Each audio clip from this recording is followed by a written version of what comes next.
on the roster. All about my cheese, I ain't worried about the pasta. Baby, 9 hooks, take a mine on the roster. Yeah, I hit her up, might as well pop it out.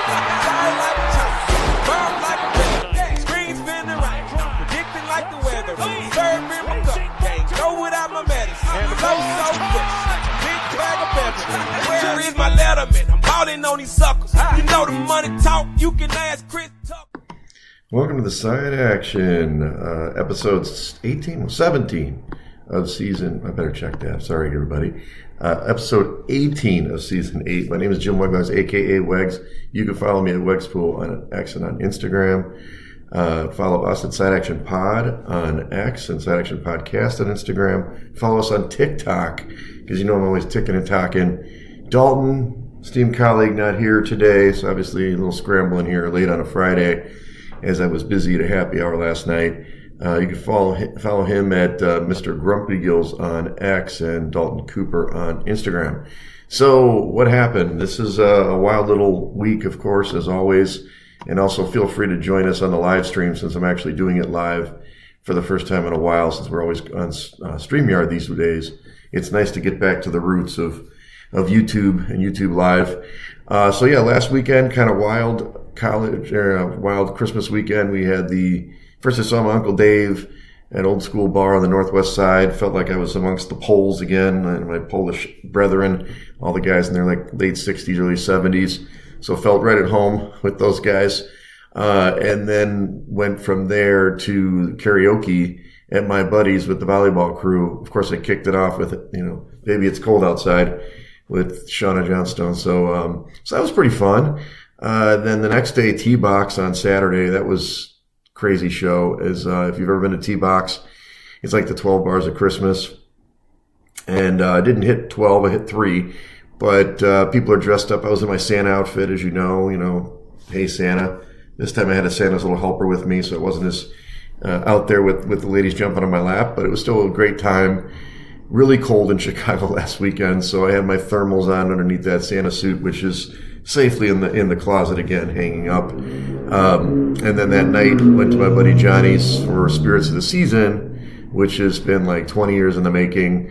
Everybody was in yacht rock attire except for myself, who was in the same outfit. But I got to see Skinny, my buddy's father, who's now 88. He's doing great. It was good to see him. I haven't seen him in a while. Skinny's a funny guy, Mr. Ulrich. But other than that, we had the happy hour last night, which was a good time. And that's just kind of like a merging of volleyball and housing people. I've been doing it I've been doing it for, I guess it's 11 years now. After I left the agency. So, great time. And also saw Wicked 2 on Wednesday. So, yeah, just been a chock full. I'm really looking forward to some downtime. Get off work a little bit. Kids coming home on Monday, and then we'll go from there. So, let's go through the shed for this week. Everybody's favorite segment. Who we put in the shed? Who we put in the shed, Coop? Coin flips. Oh, coin flips. So, apparently he doesn't like coin flips this week because President Trump had probably the worst coin flip of anyone has ever seen during the Army-Navy game.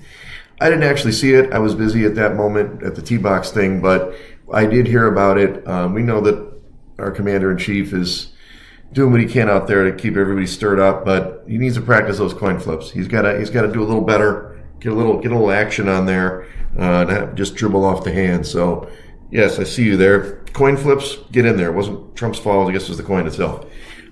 Tua, he's got Tua Tagovailoa bench. So Tua is on the bench for Miami. We'll get to that a little more later. But finally, the end of his time in Miami is upon us. And you know that Coop is a big not just Tua guy, big Miami Dolphins fan. Fins up, fins out. Now he's Dolph out. And the worst extension any team has ever made, $99 million of dead cap if he's cut. Just incompetence everywhere. Yes, it's true. The Dolphins aren't a good franchise.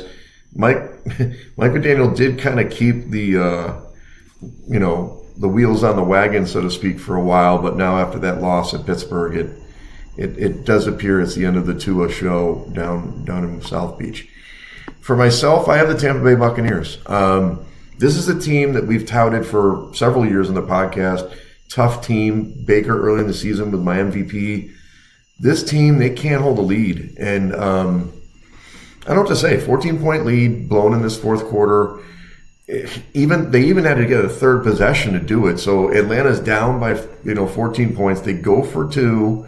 The first time they get the touchdown, miss it. Okay, so now you're kind of set up, right? Oh no, it's okay. They're going to get it at the backside, and then they need another possession, which they got, and then they kick the field goal to win the game. So I don't know if they can win the South. I mean, Tampa has to still control their own destiny. They play the Panthers twice right now, this week and in 2 weeks. So they do have, if they win those games, they're probably in. But should they be in? Nobody seems to want to win the NFC South. And then Brandon Aubrey, yeah, he's been great all year. He would have been in the club dub. He had that cool, they did that fake kick where the holder, he got the snap and flipped it over his head to Aubrey, who, went for like a 15, 20-yard run. Then apparently after getting tackled, dude can't kick a field goal. And this guy's been automatic from 70 yards all year. He can't make 2 field goals in this game. One of them was like a 44-yarder, and the other one was like a 53. But that's a chip shot for him. And they lose 34-26 to the Vikings and essentially knocks them out of the playoffs. I mean, they're basically 6-7-1. They need kind of a miracle. They got to win out. They need the Eagles to lose. So Brandon Aubrey, get in the shed. You've been a great kicker, but when they needed you, you weren't. Let's go Club Dub. Coop has Leon Drace. I always picture some guy I can't pronounce. Draisaitl? Sure. He's the first German-born NHLer to reach 1,000 career points. He counts for 24% of all German points in NHL history. It would have been nice, Coop, to put what team he was on, but that's okay. Leon, congratulations. Come into Club Dub. Art can show you around. He's always there. He's your maitre d' for the night. He can show you where the bottle service is. And yeah, man, well, congratulations. 1,000 points is super commendable, and I love that he's 24% of all German points in NHL history. He's also got the Knicks in Club Dub, who won the third annual NBA Cup Tuesday night over the Spurs. They won't hang a banner, nope. But it was a good game nonetheless, and more importantly, they didn't have the Oklahoma City Thunder, who was now better than the 96 Bulls or something, supposedly, than the 90s Bulls. And lastly, DJ Moore in Club Dub, 2 touchdowns for the Bears. More importantly, he was officially secured his first winning season in the NFL. He says in football. I wonder if that was just the NFL. Since 2014, his senior year of high school. Wow. When he was at Maryland in college, no winning seasons. Panthers, Bears. It's going to be a big Saturday night for him. DJ Moore, Club Dub. Don't party too hard. You got to play tomorrow down at Soldier Field to beat the Packers. For me, I've got Trevor Lawrence. I'm knocking his hair. I think he still should get a haircut, but he came through huge last week. And I mean, it wasn't against a great opponent, but who cares? 330 yards passing, 5 touchdowns passing, 1 touchdown rushing, and he led the team in rushing with 51 yards. Yes, he beat me in fantasy football. You're welcome, Zach Suter. And now the Jags have won 6 of 7. So Trevor, party on. He kind of looks like Garth, doesn't he, from Wayne's World? So party on, Wayne. Party on, Garth. Get in there, Club Dub. And you're going out to Denver. Let's see if you can get a big win there. For me, it's the Buffalo Bills as well as a team. Down 21-0 in this one. Somehow made a huge comeback. Outscored New England 28-7 in the second half to win the game 35-31. Great comeback. And more importantly, they still can win the division if New England stubs its toe a couple times. So they're just not out of it. And that just shows you in the NFL, offense is the most important thing, apparently. Let's get into the college football side. We've got the playoffs start tonight. I'm recording this at 5:44, so hopefully get it out before the game time, which is the first game is this evening. It's 7 o'clock Central Time. You've got Oklahoma, the 8 seed where they're home against Alabama, the 9 seed, and 1.5 point favorites. Actually, I should probably check that since I made these lines earlier in the week. Sometimes these things move late. So, you got to love live streaming. Let's take a look. Can I get to the playoffs? Let's do this. Here we go. Okay, so we're looking at the first game. Yeah, it's still 1.5 for Oklahoma, the home team. 41.5 point total. It's gone up just a little bit. It's a rematch from a little bit earlier in the year. Looks like Coop likes Bama in this one, -1.5. Now they're 0-2 versus Oklahoma under Kalen DeBoer. He thinks they're going to break that trend. I don't know. I'm not going to bet on the game today, even though I probably should. I'd probably go the other way on this one, but he knows better. I do like the under at 41.5 because he likes the under as well. He's got a 40.5. Guess what, Coop? We're giving you 41.5 on the rating. So we're both on that side, but I believe Oklahoma can get it done. We'll see. And, obviously Alabama's got to validate their existence in the playoff. They did make it despite getting trounced in the SEC championship game. So we'll see how that one goes tonight. First game on Saturday is at 11 a.m., kind of bright and early. I'll be in volleyball at that time. A&M, the 7th-seeded team, is playing Miami, the 10th-seeded team. A little important for Jimmy Wegs here. That is a 3.5-point favorite for the home team in Texas A&M. It's actually down to 48.5 point total. It was up at 58 or 48, so it's definitely gone down since even when I checked earlier this week. I should say all these games are on ABC and ESPN, the first 2 games. So, look, I like Miami to win the title like as a sleeper. They did kind of barely get in, but they've been a really talented team. A&M has a really good offense. I'm surprised the total is ticked down. It doesn't look like – it does. Okay, so Coop's on my side. Miami plus 3.5. Sorry, Coop, giving you the kips to death there. I probably won't hedge it, even though I really got a really good position on the title here. If Miami wins out and wins the playoff, I'm going to make whatever. I got 100 to 1 ticket and 80 to win a ticket, so I'm sitting pretty. So probably wise to go the other way, but screw it. Plus 3.5 for Miami. I like that. I think they have more talent on the field, and we'll see how that one plays out. The next game tomorrow is going to be, the next 2 games are kind of the, hey, we're happy you made it to the playoff, but are you going to get trounced games? You've got Ole Miss, who's hosting Tulane in this one. This is the 6th seed Ole Miss at home. They're 17.5 point favorites, 57.5 point total. It did tick up a point from the last time I checked. This is at 2:30 Central. This is on TNT or HBO Max. I've never seen any games on HBO Max, so that's new. Can Tulane, the Green Wave, show that they should have made the playoff? I'm going to probably say no. And it looks like Coop says no as well. His official pick is -17.5 for Ole Miss. And I agree with that. I think Tulane, they're okay. Obviously they did beat that hot team in North Texas that we talked about a couple weeks ago. But Ole Miss is a different story. You wonder with the Lane Kiffin departure if they're going to come together or fall apart. I think they come together in this one. So I agree. I think they're gonna lay the wood here. The last game of the night is at 6:30 Central on TNT and HBO Max. That's Oregon. So they're the 5 seed at home against the Sun Belt champs, James Madison. And that is now 20.5, so just a tick down from what it was at 21 on the opener.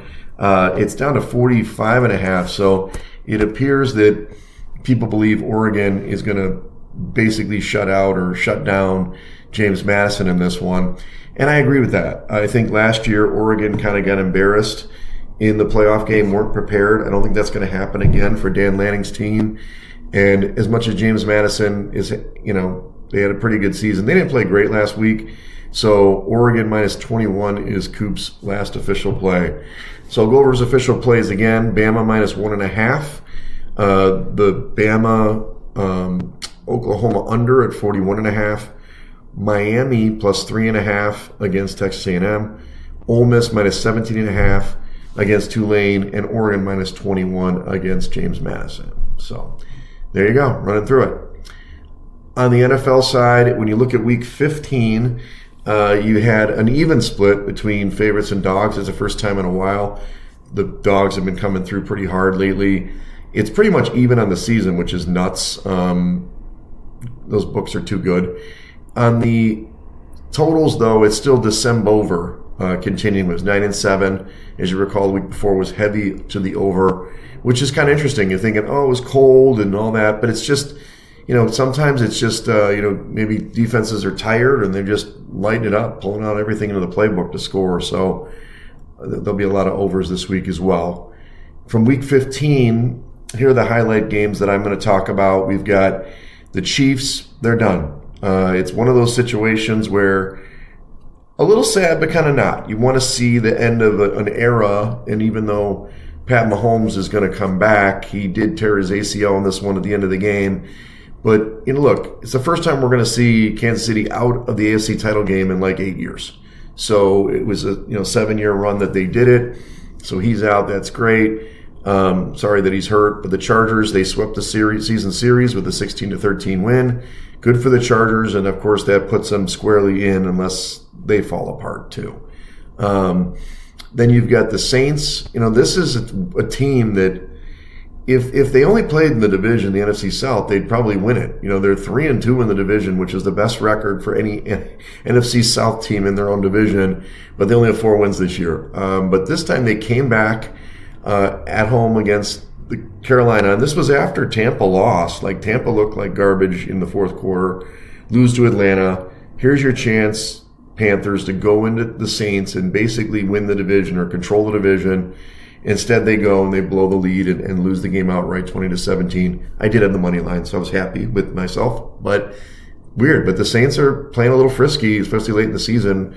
Tyler Shuck is playing decent. So, all right, we've got the Broncos. They TKO the Packers. This was a great football game. If you watched it, maybe not Super Bowl level excitement, but really good teams playing. And from what I saw in that one, it was a tight game. Everything was great. And then, actually, Green Bay was in control, to be honest with you, 23-14 early in the third. But then Christian Watson, he gets hurt. He hurts his shoulder and he's out. And that guy really makes a difference. I was talking to Papa Wegs just before the pod here. He stretches the defense. They don't have another guy. Matthew Golden has not worked out yet this season. And then, of course, Micah Parsons gets hurt kind of like a third of the way into the fourth quarter. And that it didn't doom them. They played good defense, but they gave up 2 more touchdowns. And in the end, they scored 20 points in the second half, and they won the game 34-26. So the Broncos are in control of their own destiny for the 1 seed. They have a tough game this week. And the Packers now fall below the Bears in the NFC North. And look, everybody knows it by now, but Micah Parsons tearing his ACL, he's out for the year. And that's certainly hurt my Super Bowl ticket. They still have a good offense if Watson can go and play continually, but that defense is going to not be as good without Micah Parsons. Rams outgunned the Lions. Hey, Rams trailed by 10 points in the second quarter. No problem. Roared back. 519 yards they put up on the Lions, who can't play defense anymore. And look, they took one more step to the 1 seed, except for, we'll talk about last night's game. But they did score. They did cover the 6 points in that one. And the Lions are on the brink of elimination in the NFC as well. All right, San Francisco, they're still alive for the NFC West. Well, they played a really good game. They didn't dominate the Titans like I thought they would. They were out to a big lead, let them come back. Actually, within a score, it was like 30-24 at one point. So they were right knocking on the door. But they did get a late score and obviously get the field goal. That they won 37-24. They're good. And now they're 10-4. And they still could be the 1 seed technically if things fall their way. But more important, they could win the NFC West, because it's all going to be figured out on the field, right? These teams are all going to play each other, and we'll see what happens. And he already mentioned the Finns, how they stink. But one thing of note in that Finns Monday night game is the Steelers have now won 23 straight home games on Monday Night Football. Don't go against them on Monday Night Football. Steelers covered, won 28-15. I mistakenly did that. What can you do? All right, so where are we at Week 16? Last night, Rams Seahawks. I'll go over briefly. Essentially, the Rams, I still believe they're the better team. They're dominating this team. They're up 30-14. Wait, is that right? Yeah, 30-14. in this one. It's like, no problem. They're cruising. They got this. Oh, no, they don't have this. Punt return touchdown, which was a great return by Shaheed, former Saints guy. Then this weird call on the 2-point conversion. I don't understand what happened. First of all, I thought it was an incomplete pass, and there you go. But they somehow reviewed it, and they scooped up the pass because it was like a lateral or something, and they scored. Questionable, right? So now it's 30-22. Is that right? Yeah, 30-22. So they still need a touchdown 2-point conversion. The Rams are just putzing around. They let them score again, and they get the 2-point conversion. No problem. Tie game. No problem, right? Rams drive down, game-winning field goal, miss it. Wide right. The guy doesn't miss field goals. And then they go to overtime, and both teams scored. I mean, the Rams took it down, scored a touchdown. But I'll give Darnold wasn't good. He had 2 bad interceptions in that game, but he came back and bounced back. Did find Cooper Kupp with an amazing catch on the sideline. They end up getting in there, score the touchdown, and get the 2-point conversion. They win. So now the Seahawks did not cover the total or the point spread, 38-37, but they did take the lead in the NFC West and have the inside track. They still think they have to play the They play the Niners twice already, right? Never check this. I should always have this stuff readily available. But as I said, don't count out the Niners, because let's just take a look at Week 17. Let's see. Here we go. Okay, Seahawks play the Panthers in Week 17, and then Week 18 they're playing I think they're playing 49ers then. Rams. Where are you? Yes, they play the 49ers in Week 18. So, look, 49ers win this week. They face off against the Bears. They win. They could be playing right there for the division as well. So there's still not 100% locked in for the Seahawks, but they have the inside track. All right, let's look at the Saturday games. There's 2 games for tomorrow, kind of interlaced between the college games. You've got Eagles at the Commanders. Eagles are 6.5-point favorites at home, 44.5-point total. This is at 4 p.m. Central on Fox. Look, the Eagles should win the damn game, but here's the thing. The Commanders always take one from this team, one way or another. It doesn't matter who's on the field. So 6.5 is not a great number. I certainly wouldn't back them in this spot with that spread. So I understand the Eagles destroyed the Raiders, but the Raiders are the worst football team in the league right now. And so with Mariota, they're a capable team, the Commanders. I mean, they won at the Giants. So I'd take the 6.5. It's not my top 5, but I wouldn't play with the Eagles there for sure. The big game on Saturday, of course, is Packers at the Bears. Now, look, in the market, I could be wrong here. Again, this is great when you're a one-man show and you can't just filibuster. The Bears are 1.5-point favorites right now in this game per my phone, right? But in the circuit contest, they made the Bears a pick. So it's kind of like interesting, right? What should I do with this game? I think the Bears are probably going to win the football game. But, there's no value there now. Like they opened as a dog, moved to the favorite right here, and now it's a pick. It's like, ugh. So I guess there's value on the Bears, but it's a stay away spot from a betting perspective for me. I do want the Bears to win, of course, not just being a homer, but it'd be great to see the Pack go down. 46.5-point total. I don't know. I think if the Packers are to win the game, they've got to make it a high-scoring game. I think a low-scoring game doesn't really fit them. I think their defense will crack at some point. So I do like the over in the 46.5 because I think it's going to be more of, even though it's a cold day in Chicago. So we'll see. That's at 7:20 Central on Fox as well. I'll be at Rivers Casino, hopefully watching that game. On Sunday, kind of a limited slate with these 3 games already. You've got the Bucs at the Panthers. Again, huge matchup number 1 of 2 for the NFC South here. The Bucs are 3-point favorites at home, on the road. 45.5-point total. This game's at noon. I like the Panthers here.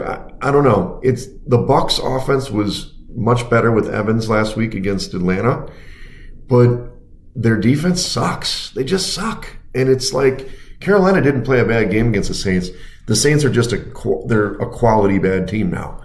And I think the Panthers play better at home. Not sure what's there. Maybe there's something in the water, a little Carolina barbecue. I'm not really sure what's up, but they definitely play better at home. So I like the Bucks. It looks like Coop, likes Tampa here. Look, on paper, it's just like Baltimore. Tampa and Baltimore, they always make the playoffs.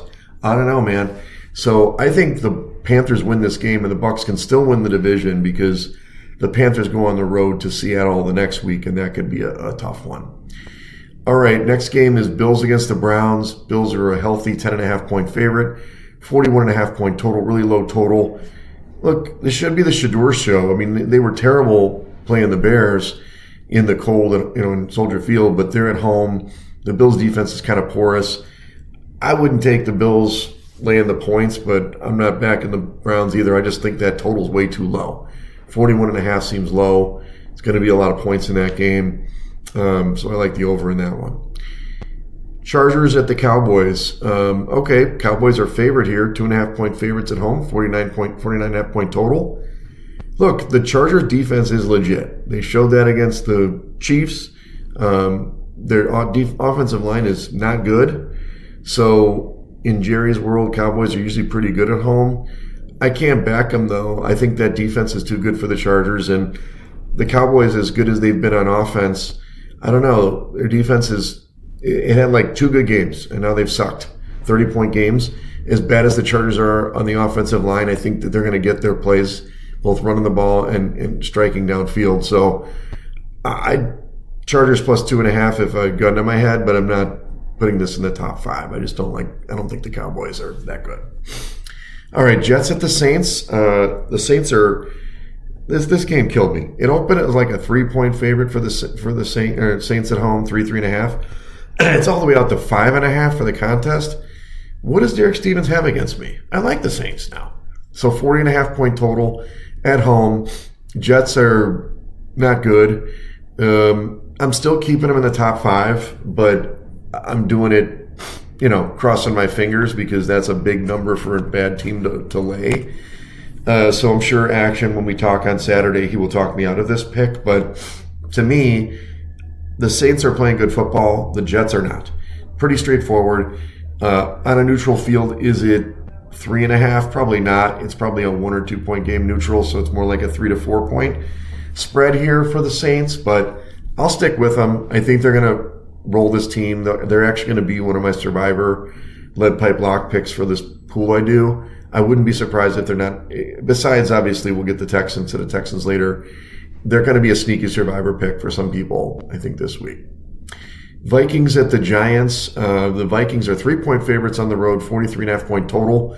Originally, I was on the Vikings here. I felt like, not unlike the Saints, they're playing good now. The last 2 weeks, J.J. McCarthy, as much as I've shit on him, he's played very well. He's finally figured out that he's got great weapons and he can give 50-50 balls to these guys. And he's not throwing like 100-mile-an-hour fastballs over the middle. So I understand why I felt that way, of course. But they are on the road. Giants haven't won a game. I think they've lost, 10 straight, or they've lost like 8 straight games. So I don't like that dynamic at all, and I think you can run the ball on the Vikings. So it's a stay away spot for me, but I wouldn't be angry with you if you went with the Vikings in that one. Chiefs at Titans.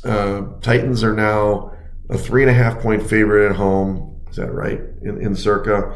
So look, no, I'm sorry. Somehow Kansas City's still favored, right? Oh yeah, Kansas City's a 3.5-point favorite on the road, and a 37.5-point total. Look. Minshew is a hero to most. I mean, he is the mustachioed quarterback we've all wanted in our lives.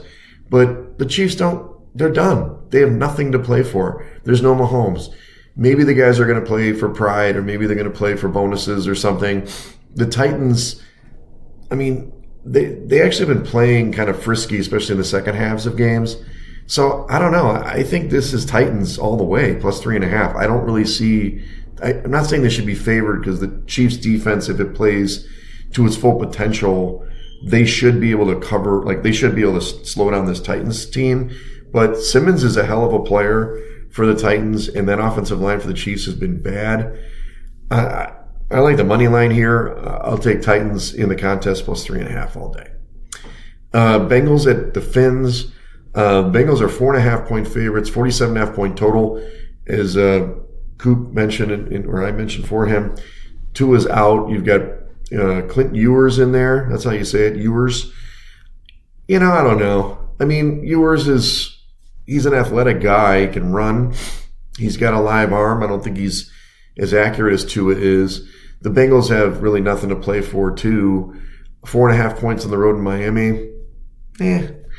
I think there's some value on the Fins there. I'm not going to put in my top 5, but Ewers, that defense sucks. Ewers can sling it or run for a couple, and the Bengals are disinterested. So good luck to you if you take the Bengals on the road minus the 4.5. I wouldn't do it. But I think the over's in play. Totals come down since 2 was out, 47.5. I think both teams can score in this one. Falcons at the Cardinals. Falcons are 3.5-point favorites on the road in this one, 48.5-point total. Look, the Cardinals haven't won a game in forever. They beat the Dallas before they got decent, and that's it. Their offense has been good. Defense is garbage. Look, if the Falcons play to their potential, they win this game, but I'm not in a position where I'm telling you to lay points with the Falcons on the road, okay? The last time we did this, the Jets beat them, right? So I can't do it. I would back off on this one personally. It's either cards or pass, but Cardinals over have been a pretty good play for the last 4 or 5 weeks. So if you want to go, if you got to get action on all these games, I would go Cardinals over the 48.5, or Cardinals Falcons over 48.5. All right, let's get to the 3 o'clock window. We've got some interesting games here that matter. We'll save the big one for last. We've got Steelers at the Lions. Lions are 7-point favorites, 52-point total. The Steelers, it's a very unique situation, okay? The Ravens, who play at night, it's good they sequenced this properly. The Steelers technically could lose this game, probably lose the next 2 games, and leave it up for the last game of the season against the Steelers. If they did win this game and somehow the Ravens lost, at night or the next game, they've got 2 tough games actually, then the Steelers win outright, don't even have to play Week 18. So it's just a tough situation. It doesn't mean a lot to the Steelers this week, where it means everything to the Lions. Now, I do think teams that are in this position, must win. We've said it. It doesn't work out as much as you'd think. But I think the Lions are a good play at -7. They didn't make my top 5. Did make it for Coop, which we'll review later, and 52-point total. I don't see the Steelers scoring that many points, to be honest with you, so I think that's a little too high. I think 52 under for me. All right, we've got Raiders and Texans. Look, they're my team. I'm Team Houston. I can't wait to have OMG the vet on here because I think he's a Houston guy. I love this team. I hope we make it to the Super Bowl so I can cash the tickets. They're playing the Raiders, who are the JV team right now. 14 points now. It was up to 14.5. At home for the Texans, 37.5-point total. Most people who are sharp would tell you a 14-point spread in a 37.5-point game is a bad bet. Guess what? Watch the Texans. They showed it to me last week. Arizona has a good offense, and they just came out on fire, both offensively and defensively, and before you knew it, that game was over at halftime. I expect kind of the same. So maybe they'll let up, but they're in a situation where the Jags are going to be playing at the same time. If the Texans win out and the Jags lose on Sunday, guess what? Texans are going to win this division. Jimmy Wegs is going to cash tickets. So I'm laying the wood here with Texans. I love that team. -14. Let them win another one in a row. Total I won't stay with because I don't know how many points they're going to score. So the highlight of that 3 a.m. slate is the Jags-Broncos, as kind of just mentioned. Broncos are 3-point favorites at home. 47.5-point total. Look, they played great last week, and as I just talked to Papa Wegs, as as Bo Nix goes, they go. But to me, the Jags are playing really good football. I mean, they've won 6 of 7. Their offense is humming. Their defensive line is really playing well against the run, which the Broncos have to do to be successful. But can the Jags play in the cold weather? I don't know. I was just talking about it. You get in that fourth quarter, dude, get a little bit cold, a little bit tired, winded from the mountain air and the elevation. Maybe the Jags fold like a cheap 10. Here's what I would do in this game, even though I've got the Jags in my top 5 plus the 3.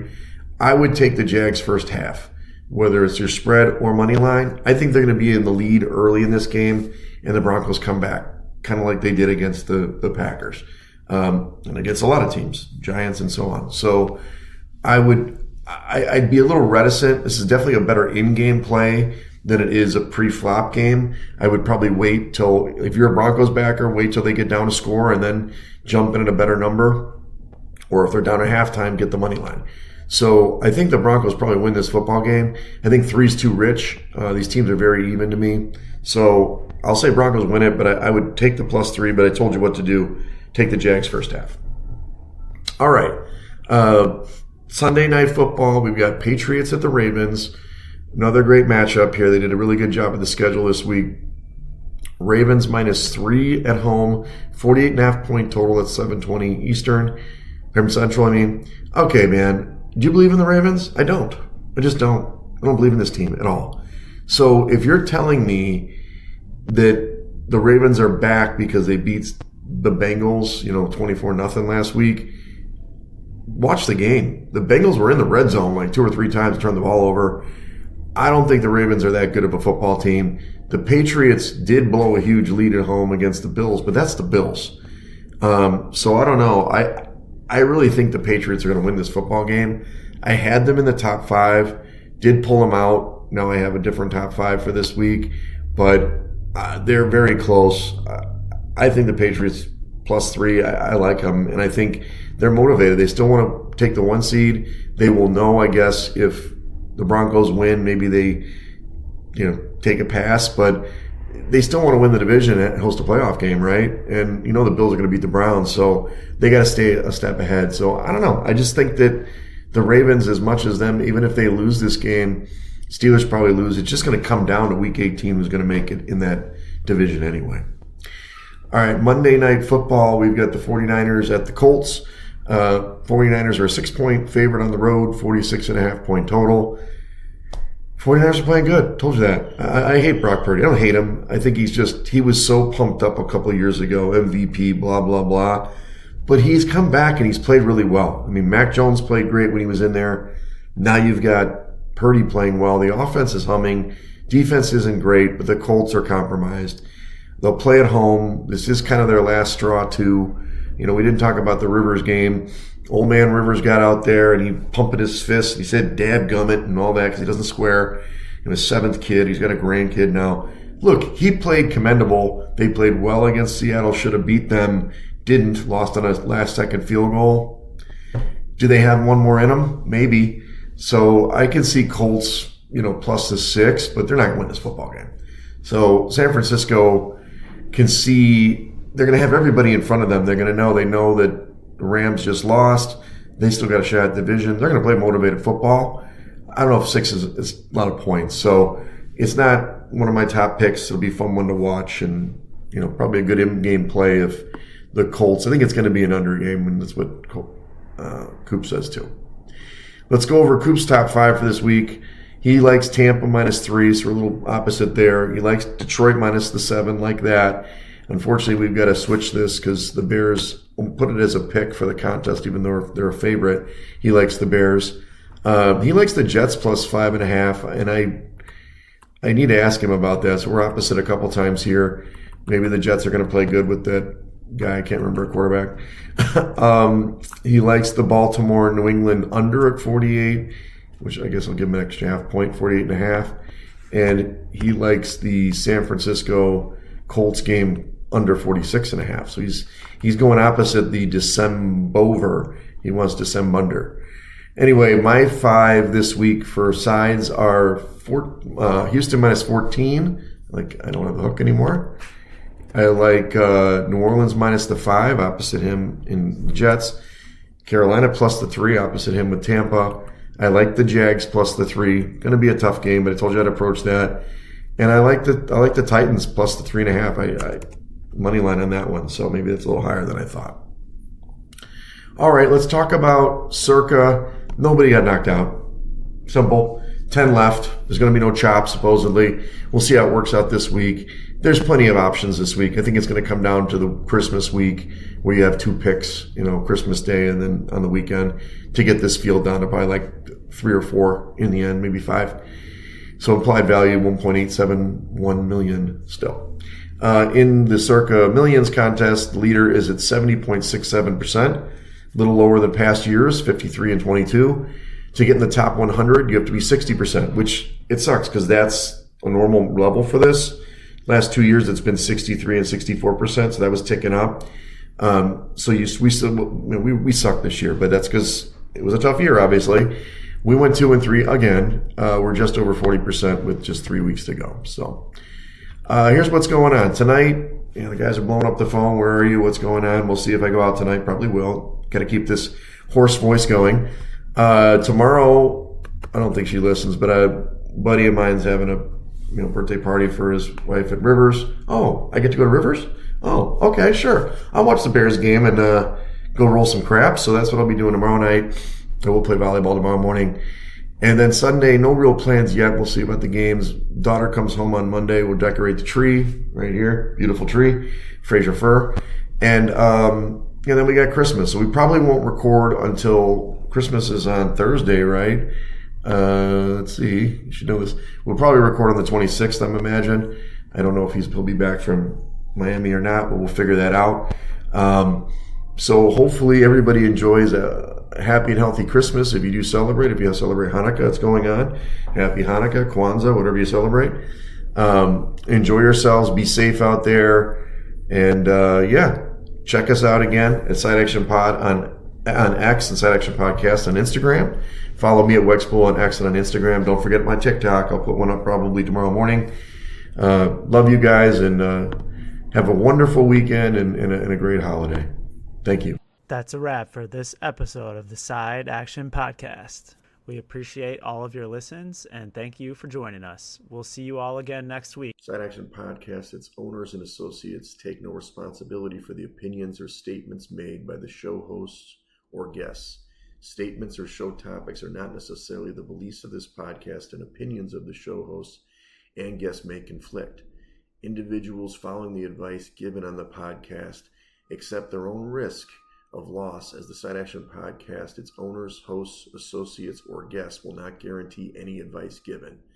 The opinions and advice given are for entertainment purposes only. Gambling problem? Call 1-800-GAMBLER. Intro credit to OTMG the Vet, Old Me versus Young Me Part 2.